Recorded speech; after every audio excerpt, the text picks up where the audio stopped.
Tunia hi episode 6 iningay diu ahi. Ziwun holoyin sumaniki po mang phat uchun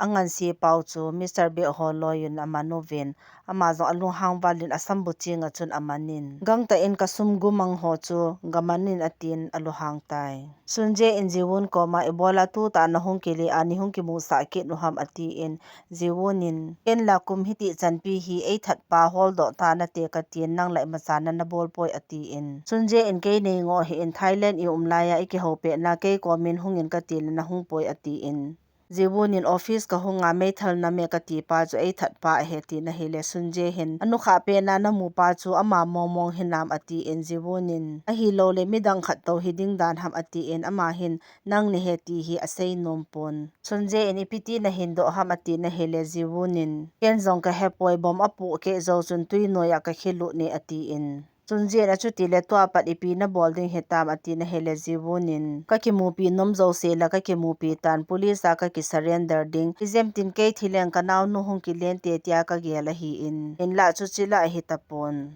company share de chu ho zo se le ka nei ka go chu ho zo se hi ki bol cha intin ki surrendering ka ting ka nei ka go ho zo si hi kanung thum ding lo sut ka bolding a hi ati in a hele che za pha chun sunje hi along thim anom mo thim tan mo cha cha hi in jisu hi athinai pon amho khona umahi inna su lungha nga hele jisu hi atha theyu a hi China a o me ti hi aki hedo tan muzong ki muwa ding a hi ta ji hin nang zong ki surrender phot jingin tu chungbe ka thu se hi ngai jin ati in a hele jiwunin ke jiwun ka hi tapoi black ka hi tai ati pe e metungin ziwun phone hi track a bolin sunje hin hoilaya puido momong a hidem tin alungim ke jin gedong ko ma gholin lang hin nung puizin ati na hile meyin sunje in imacha lo thei pon te ati in metungin alugu bonga hitai ti ka sei pi elham tin alungim ke ji ziwunin hotel alhun namun na chun sunje jong apuizin sunje in na dam lo to tu zan na umping ka te ati in a hele ziwun hi anom pon kinung hai pe hin phut lo Halloween alu chang zo hung na tan aman la sei do nom pon nidang le zudon khom ta hite ati in ma zong ba room achun agat lu nin alo chu ala do in ne di ago na hele ati aki thingin alo chu to la hi sa tan chika hin sunje en thil hi a khole le in a hele ba room langa thilgin hi aza phan hin aga lut go chan hin ko hong ki ki win aga hona hele mei an hi in mei hin akoma dan hin aki seizin a lep tan sunga umpa hi mi thupi khat to hamgar zong na koizin kela a room kom chana ka umwangin koi a hi ka mukha poi ati in a hele sunje in kagat ho a hi in soldo tang ka te nomin ke choltan ati in mein representative ho in nang to chun appointment hin la in ati na hele sunje in hat hin veto in ka ting na hin het sa nang ka te tin a chi do tai mei gang chalin jiwun room aga lut nin a hol le le in a hele bathroom sunga kho helawa no umchu aga mu do tai swanin jiwun amu nom je chun ainu ba chun aga chi na hele chepet hin mari hi ahung thung chanin ipi na hung bol hamati in a hele swanin ka hin zot pa me a hi bovin khavelaya interview ding na ti chu hi theiding hamati in mari hi alung thima nombe pon ni dang le ki hota hi ti ati in ama zo songa chun alut pe pe tan swanin jiwun hi ainuwa dana hi agela hi mari in songa lut le anatong no hin hospital director pa na hin kolin President pan beach langa ambulance khat asol hele akilomi akisukha hinte ati in mari in gang ta in car na hin gun pi in akisukha chu jiwun hete te ding a he ati in amani beach sa chi hlonji achu jiwun a hi dinga agin chat a hi jiwun in kho hello je chun metungin MRI scan abolin bomin alulang ana se kha je a hi alulang boy ji a hi bom ana po masanga he jiwun in mazo si hena ki gon top a hitan metung asum zo si jong he man ana ki gu a hitai sunje in amai thal ala hela bom apo ke zawa hi jiwun jong he tuila achun achom lut in metung ko ma hi mazo si ana sei sa hitan tuila ka hi lu na hele ni hu do ding a he ti je chun metungin jong aga hu do in kasum hoi laya hamtin alo lele in a hele jiwun hin kho a hepon chiphanin lokhat apo chu akap lut in a hele kho a hin he in metungin kasum hoi laya na koi hamtin adong dongin a hele jiwunin ipi hele korea achi hitin holang i hlun pha le mazo se na nungpi nang ka ti atitan he chi chu metungin agyal do in thi a hitai ati in pon a khu khumin a koma chun atobin a hile tiwunin ka hai thei poi ati in pon a hin ho do in a hile metungin ni kho khat teng le tua ka thu sei chu na hin za ding a hi in ti hin ke ngol sa ata in hi zong le chun na thi wa ding a hitai ati in a hile jiwun zong ahung tho do in metungin bom apo ke pe na chu a hal si khat na lugu alu da he ka ti in chi ja chu ching thein ka ti pi jing ke na hi loham ati na hi le jiwunin chu banga na lungi ma hi le helmet hoi ta khat nei cho pi tang ati in metungin sum ka nei poi hospital na umna jong tam pi lu ding a he ati in a pho ta chun a kop min pen hin mei le ge dong jong aga lu hlonin mein Bizia tu chung kho helwa na hlu ham ati na hele metungin na lua po ke a hele na hlu lo le ba ati in gedong he sunje chunga chun alung hang ke ji na hele jiwunin adai ke nin amani zo ake dai ke hlontan jiwun he lungim lo ta banga ombanga sunglanga he lungim te na hi uzinin kim ko ma swan hi adampon hospital a pu yuvin gambling ke bol na muna chun black kamu e ati ti zingin nilhum ke in alung thima ki chimpon suti ake la e ati in a hele kimin swan hoya chi hamtin adongin uzinin nangjong ebola hitia chu lungdong ta na hi ham black hi so na thi a hitai ati in amanjong tilkhan hi a hin la do in table chunga chun a koizin a ki haulim thone pa ho sik jong chu kim te na puizin an ani sa bin a hele tampi ani ji hin kim nu chu alungdong ke jin uzinin pa ho sik hin gambling a bol ji a ne au go zo si a chan logo da hitan gangster ho in jong anung adal le le u a hi itia ka china chana ka puile le jong ke dingin a boizin sunbo distribution thu jong hin kholin aji cho manager pa hui gambling ji in amale ma ne ki thatin phone call khat kanamu in gambling le sunbo distribution hi akinai na khat wang a omi ati in kim no hin hung ve momong thanin ake koizo si ane chai tai tin complain aga bolin na hele wuzin ni ne loi loi in chi ta hite ati in kim nu hin swan hoi lai am ham nei sei pi na ti in wuzinin ken jong hoi lai a chi ham ti ka hen no min adampon hospital a puizin ati in a hele anu hin adampoi na ti matin alung dong ke ji imin swan a chi ne ding a he ji chun aga hol do in swanin bola na zawa nei thlem ham black ton na ki mu to am ati in kimin jong aim thei te pon henge ka ki mu to hlani ati in a hele swanin chuti le bola ka koma na sei do loham ahilawai le black in eki mupi nom lo ahidem ole azine sa ka hitai ti aka zo ka seile le hinaga seido ham ati in kimin black nang ki mupi ahung a hipoi ati in hele swanin ka henai hong ki mut pi ding heti jong sei khapon ni ninga enti jong a sei pon ahi wangin ahinge ti wang chu ka ta sanin izem ti aki mupi na ding chance o ma hele ke zo zam mang nang ka ti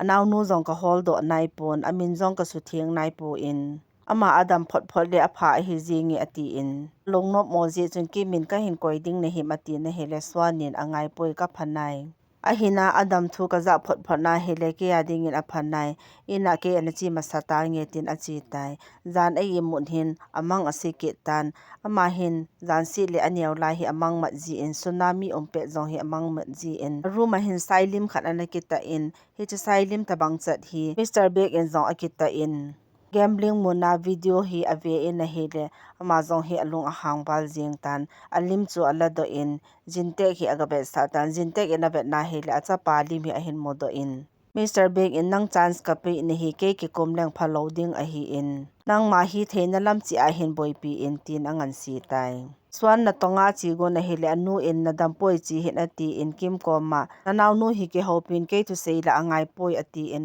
swan ni ma cha ka ti poi na tonga ka chi angai ji ati na hele anu hin ne ding na hin choi pin ka ting ne in lang ki cholin ati in a chi do tan chiphan in kimin wuzin chu phone a bolin swan adam pon hung thei loading a he ati na hele swan in gang chalin phone chu asal ha pi in wuzin koma imacha ka ti pon na tonga ka hung ding a hi wangin ama sape na mung industries ka ga pha ding a he tin phone a koi ta na hele jiwun hin a hin phone chatnin chiphan in manjong phone chu kim api in a chi do tai amlanga hin taxi khan na hin kim chu athim chan tan driver pa ko ma hi chi gari nungkhu na zuiding la man sa loading a he ati in kim nung chu zuije na hi le mung khat na hin aga kumin ave na hi le kim hi jiwun to ga ki muto a hi amani jong ki holim pum chun awa le le hloni na hi le kimin mi khanin na ki mupi no min kanung jong a hin zuijin ki mat do sa hin ka ti nei lo ham ati in swanin anung athim zui chu a he da hi swan jong thing pung bang khat a hin a ki selin jiwun chu agal vet vet nin jiwunin swan ka ko ma hunga ama hi le boina atu the a he ati in kimin lungkham hi in nangin munom zong le chun ama hi ki selding a hi bovi aji chu imacha boldo ka nei nai poi atin a seje ati tai swanin adam lo khat to khat he nuizong anui poi tin alungim keji kimin swan hina ki mupi nom loham ati ina hele jiwonin thil ngai to hi ka chei pha le mungam hla ta achi ding ka hitan hungjong ka hung ki nung le loading a hita in island ka dal ha chun swan ding ka gela hele no mo ka san hita bang chu avelin ka bol nom tapon ka ki mupi nom poi atin achi do pe pe ta in swan jong chu aki selin jiwon hi ading danin swan a chu a he na hi bangin aki nung hai pon ama jong achi do pe pe tai chunje pa hi mari to anane khom thlonin in hi banga le na nang ni bo se na chen thon ne ding jong lo hi za za na ho no ve ati in tonu ko ma in sung ki hona ka nei thon ding a hi pot do tin asol do in mari in sumna de ham ati in a hi le pa hin jiwu na hong ke le ne he chuna ka ko ma ahungin police ka ki surrender ding chu zo ting le ka nei ka go zo se jong ka ke nung la ding a he ati in chu ti a he le nangin jong boina na tu te te ding a hi tai tila ina pa na jong la ki no do the a hi chu company le emazo si jiwu na hi so ke jin ji chun a bolding dan hi alampi khat bang au umi na nei na go zo si ake khan hi ke minin koi jin lang hi chi be chu ki save go in asum ho chu kin ka za ding a hi po in kamin ka za sa me me go na hi bo ve ati in a hi le mari in izem tia athu ma hi le ama a hi nungpi ding a hi ati tai zan khan hi swan hi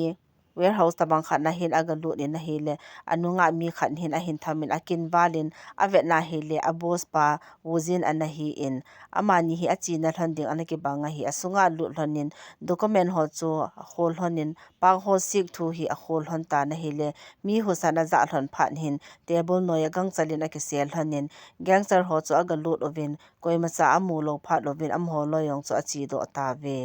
chuanin lim khat amu in alla do in ave in a hi le athipa jung ho kim le pa ho sik hiking achi khom naw lim a hi in ama ni wang hi ki he khamo mong thlon ding a he ti hi ata san tai mani zong akile thlonin mu khat na hin achi thlon ta in a hi le ama sang thlona chun gari khat na hung ki ngan jintek a hung komin puzin in cham khat na omine tin ama gari apa chun akumin jintek chu ga ke mo pi jintek hi apa a hi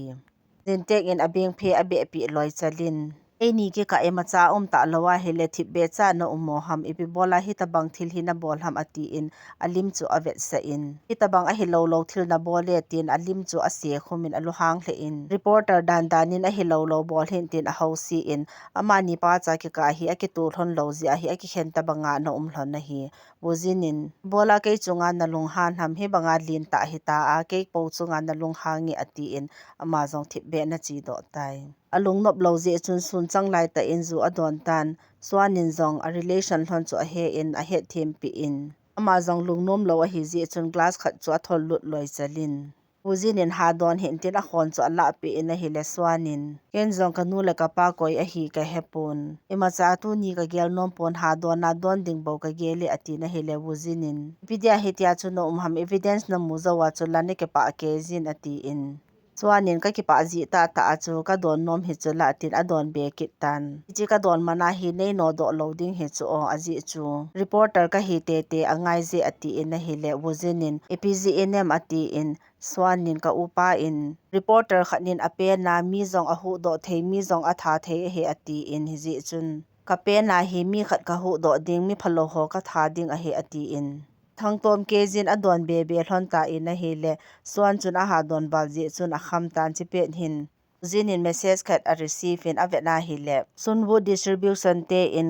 MRB company khat to contract sign a bol go tawin bidding zong ding a he ati in address zong hong ke thot tha e hong po dol hona hi le min a hin thim zu yu chu buzin hin a he in swan zong chu a kham tan hoya ichi ding ham ati in buzinin hotel maya hin apu yin hotel la hi ichi ding a hi ati na hi le swan anom pon gu thim chan min e hin thim zui hone ti a sei pi phan hin swan jong chun a bol thu ki nin a koi le le tai ke dong in amu do pha ning gang chalin jiwon chu phone a bolin hotel la lut gol hon tai ati in a hi le jiwon in ima cha ti hlon pon ti ake ka hlona line akai ding a hi ati in ama hin ta san ta in anejin swan a ki su kha lo po le a pha hi e ati tai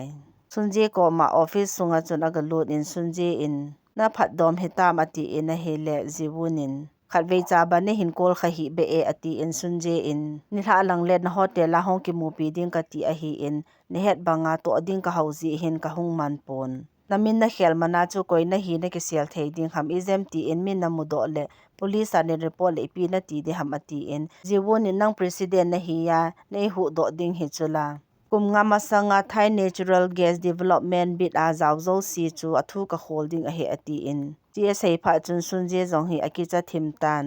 jiwon in asunga ga ba le leng ka tin hung kit nang ka te tin apot tai Mr. Be company aga lu da hi le jiwon chamu phan hin pa ko ma chun ki selin ati in a ki sel tha tan amani jong chu a ki pel tol honin a ki hello bang bangin a hlone sunje aga ki mupi in a hele sunje in jiwon in natural gas development na involve zo si athu ka holding a he ati in bana ipi a hin bolding hamti hi headset a hi pon hi je chun na thir bol na ho a hin ke mat do sa hi in tam khat di chu resort casino complex chu ke nei pe do in lang athu phat pha le na nung pe tang ka te ati in Mr. Bekla anom pon jiwon ahong ke le wangin emacha a ki khel thei a umpoi ipiti khol zong le evidence mu pon te ati na hele sunje ena ki hona hlan record pen chu a hin la do in a hla in a hele Mr. Bek en athu seizo se cho ki za ta na ma zong hi aki cha thim hle tan sunje in kun iza het nam jiwon in che sanga evidence hoi zo zong na khop tu mai the a hi in je chun tu chung ka thu sei ngai jin ati pe tai mari office aga chi na hele jiwon amu in jiwon in zong a hopi pon thip ben a chi go na hele mari in a khot na chun amanin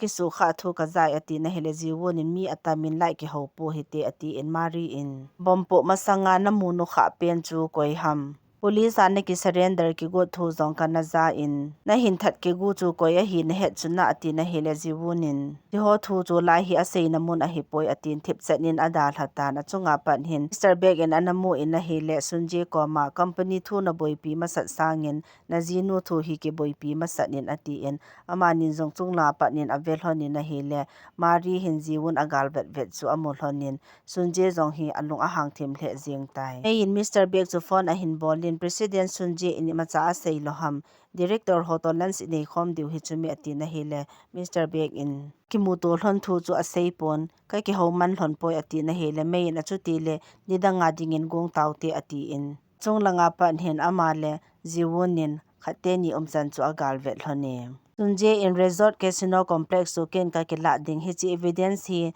nang kapi ding ne he ati in na sakhawa chana het pi in ma zong chi do pe pe tai a office sung agalu na hele mari ana umin ibola beach langa ka chi pe na chu driver pa na hin sol ham ati na hele sunje in jiwon hi mi that a hi in nang ka ven bit ngai a hi ati in mari in chuti le jiwon chu zania kuna su kha ham ati in sunje lo hang thimin jiwon ji a hi tia hi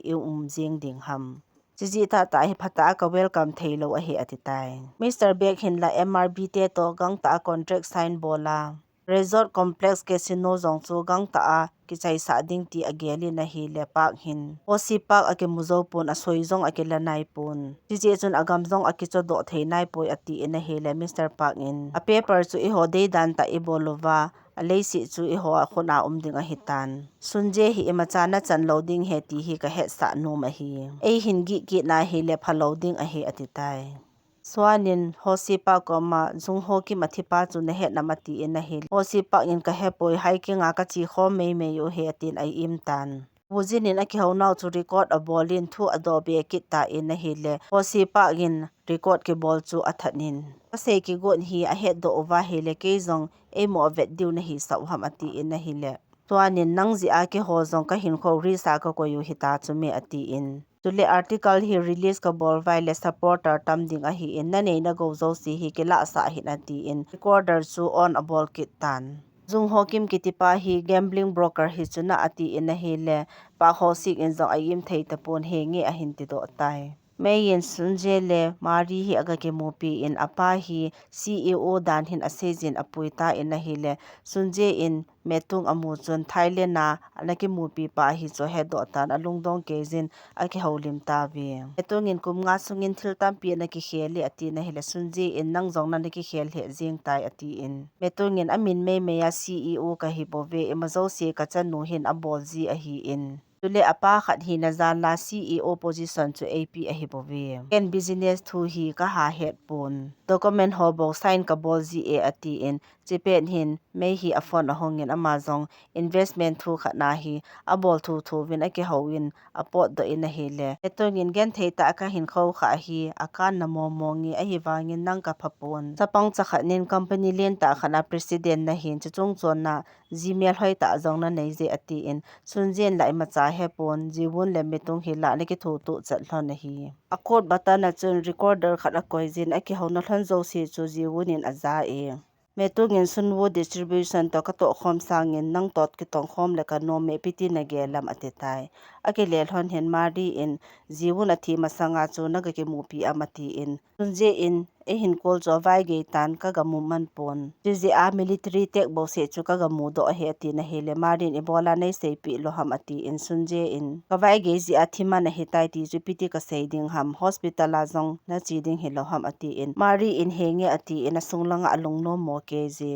swan he zu anam thim ji hin in alut ngam pon amazon in maya chon ading danin afon hi alado in sanga jiwon number pen chu a type mina hele iti dana ka he na lai ham tin ada ke jin afon chu abe le le a hele anake dailin jiwon in phone chu apik up mina hele chuan in saiding a hello manin au o a khelin seyung number hamati in jiwon in jong a hipoi ati na hele jiwon o aza chun swan alungdong ke jin akilep nom ji chun chikaloi nu number a hin nang koma iti thei ham a number tha na he nam ati in jiwon in ka he poina ki close to hlon ne e ati na hele swanin ken hiti chun ka gelin aman gel ponti aman wang e heimil mei thei a hitai phone na hin la chu ka ki pa e tin a koi go in a hele jiwonin banga ki close ai piti ka heimil thei ding na him ati in metunga chi pha nin phone chu a koi zaltan swan jong ai na hlon hin jiwon to ki hodo cho ki pa the e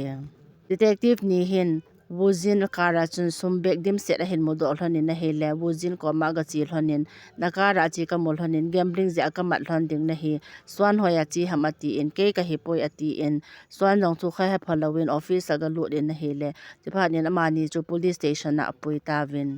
swan in sum kho zat na ya hele chi song khol si de do hi piti a ding hamati in detective pan alin lang hon asai lekin ima ka sei thei poi ati in wuzin in case dang thu hi asen a pau pau in a hele detective pan a thei da manin statement a soi kai thon nang chi thon tan tin a sol do tai chunje in Mr. Bek chu ananga in MRB te to contract sign a bolding thu kana zan achutia hele casino complex resort chu ke ka chanding a he atin Mr. Bek in ichimei mei hin treat nei bol thei pon na te ke nungla tan tin a pen chu annung pi in hichi hi alik po po wa hele ke bo se ka mai kha ding na hi sa ham business partner hi sumil hi in ati in thip chenin adal hatai